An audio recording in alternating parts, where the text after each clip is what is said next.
La resincronización precoz bovina. Llevar a cabo la resincronización precoz se convierte en una forma efectiva de reproducción bovina.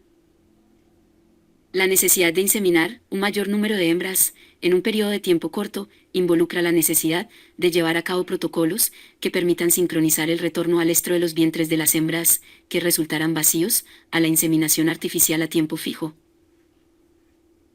Existen datos sobre la utilización de dispositivos con progesterona, benzoato-estradiol o la combinación de ambos en la fase lútil con el propósito de que los retornos al estro, luego de llevar a cabo la inseminación artificial a tiempo fijo, se den en un periodo corto y determinado de tiempo. Muchos protocolos de resincronización de celos incluyen el uso de la ultrasonografía para llevar a cabo el diagnóstico precoz de preñez.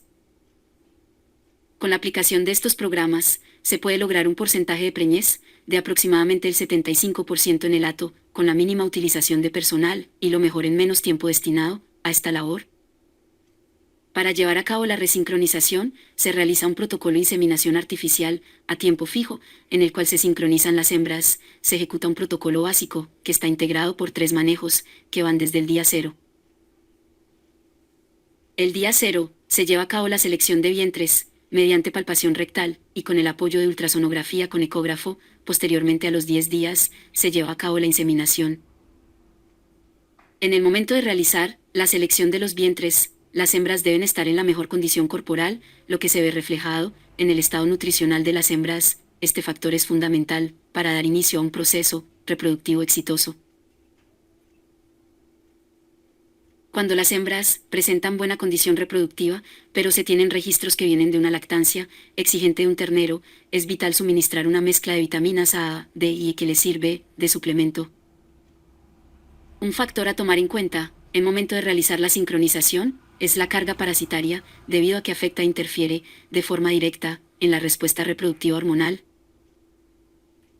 Cuando se van palpando y seleccionando las hembras, si se encuentra alguna condición como metritis o endometritis, se debe usar una molécula que tiene alcance en el útero con el fin de realizar una limpieza de estas hembras.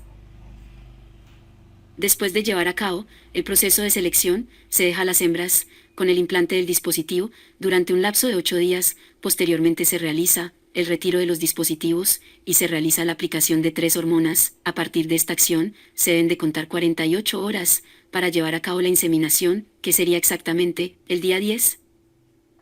Después, a los 22 de realizado el protocolo, se vuelve a realizar en todas las hembras que se sincronizaron la inserción del dispositivo y aplicación del benzoato-estradiol. A los 30 días posteriores, se realiza una palpación de todas las hembras que pasaron por el protocolo. Las vacas que estén preñadas se separan para que sigan su proceso, y las que no lo estén, se les vuelve a suministrar todos los medicamentos del día 8. Esta actividad tiene como fin acortar los días de preñez. Al tener éxito, se obtienen más preñeces en menos tiempo, lo que permite ser eficientes en la utilización de las hormonas.